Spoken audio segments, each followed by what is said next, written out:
کریم جو ہے ان کتابی شکل میں حضرت ابوبکر صدیق رضی اللہ تعالیٰ عنہ کے دور میں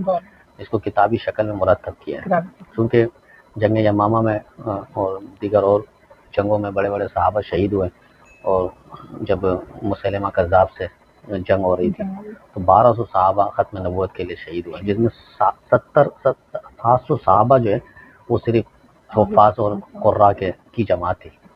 تو حضرت ابوبکر صدیق سے کہا گیا ہے کہ بھئی آپ قرآن کریم کو جمع کریں، اس طرح صحابہ کرام اگر پے در پہ شہید ہوئے اور چلے گئے تو قرآن اسی طرح رہ جائے گا۔ تو حضرت ابوبکر صدیق نے فرمایا نبی کے زمانے میں جو نہیں ہوا وہ میں نہیں کر سکتا۔ حضرت عمر رضی اللہ تعالیٰ عنہ بار بار کہتے رہے، بار بار کہنے کی وجہ سے ابوبکر صدیق رضی اللہ تعالیٰ عنہ فرمانے لگے میرا سینہ اللہ نے کھول دیا اس کام کے لیے۔ انہوں نے قرآن کریم کو کتابی شکل میں جمع کیا، حضرت عثمان آئے، انہوں نے قرآن کریم کو پھر 7 لہجوں میں اندازوں میں پوری دنیا میں اس کی نشر کی ہے۔ پھر وہ احادیث بھی نبی علیہ السلام کے زمانے میں باقاعدہ لکھی گئی ہے۔ بعض وہ فتنہ انکار حدیث آ جاتے ہیں، وہ کہتے ہیں کہ بھئی نبی کے زمانے میں تو قرآن کریم لکھا گیا لیکن نبی کے زمانے میں حدیث نہیں لکھی گئی۔ مصحف عثمان ہے، یعنی اس کو پھر 7 اندازوں میں جو ہے نا پوری دنیا پہ نشر کیا تاکہ اس کو پڑھنے کا جو ایک انداز ہے۔ تو حضرت عثمان رضی اللہ تعالیٰ نے قرآن کریم کو کتابی شکل میں جو ابوبکر صدیق نے جمع کر کے ان کو دیا، ان کے پاس وہ کتاب آئی قرآن پاک، تو انہوں نے اس کو 17 جو قرات ہے تاکہ سب کی زبان پہ وہ قرآن کریم آ جائے، کیونکہ بعض کے لب و لہجے میں قرآن کریم کا پڑھنا آسان نہیں تھا۔ تو جیسے والضحیٰ ایک قرات ہے، اب کوئی پڑھتا ہے والضحیٰ، اب ایک قرات ہے بل تؤثرون الحیات الدنیا، لیکن ایک قرات ہے بل تؤثرون الحیات الدنیا، تو یہ بعضوں کے لب و لہجے میں نہیں آتا، تو حضرت عثمان نے ان کو 17 قرات پہ پوری دنیا پہ نشر کیا۔ تو اسی طرح احادیث کی کتابیں بھی جمع تھی، مرتب تھی، صحابہ کرام لکھتے تھے، اور پھر اس کے بعد کے زمانے میں چلتے چلتے فقہ کو مدین کیا گیا حضرت امام اعظم ابو حنیفہ رحمہ اللہ نے۔ پھر یہ کہتے ہیں کہ بھئی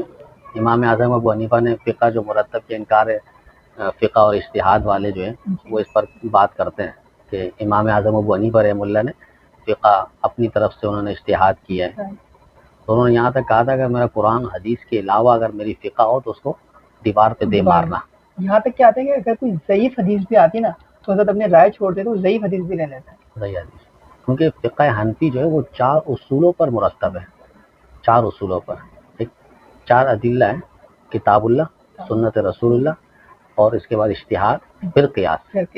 اور باقاعدہ امام اعظم ابو حنیفہ رحمہ اللہ نے فرمایا کوئی بھی مسئلہ آتا ہے تو ہم پہلے کتاب اللہ میں چیک کرتے ہیں، قرآن پاک میں، اگر وہاں مسئلہ مل جائے تو ٹھیک ہے، ہم آگے دروازہ نہیں کھٹکھٹاتے، لیکن اگر کتاب اللہ میں وہ مسئلہ نہیں ہے تو پھر ہم سنت رسول اللہ میں جاتے ہیں، وہاں جا کے ہم چیک کرتے ہیں، اگر نبی کی تعلیم اور زندگی اور اسوہ حسنہ میں یہ مسئلہ مل جائے تو ٹھیک ہے، نہیں تو پھر ہم جاتے ہیں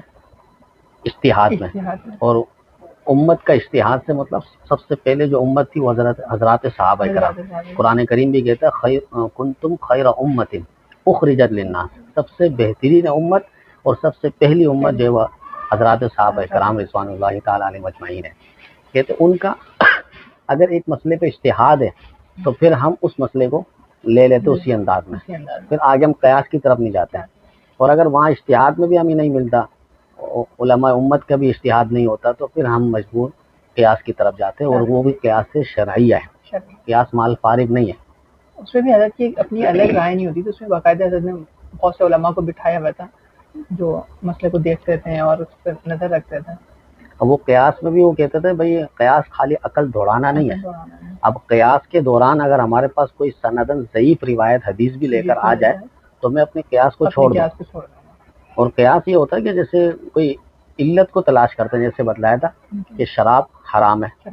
اس لیے کہ اس پہ نشہ ہے، اب ہم دیکھتے ہیں کہ بھنگ ہے، دارو ہے، اس زمانے میں افیون ہے، دیگر اور نشہ کی چیزیں ہیں، اب وہ چیزیں جو ہے قرآن حدیث میں نہیں ہے، بھنگ بھی نہیں ہے، دارو بھی نہیں ہے، افیون بھی نہیں ہے، آیا وہ حرام ہے یا نہیں؟ اگر حرام کا ہم فتویٰ ڈالتے ہیں تو کس بنیاد پہ؟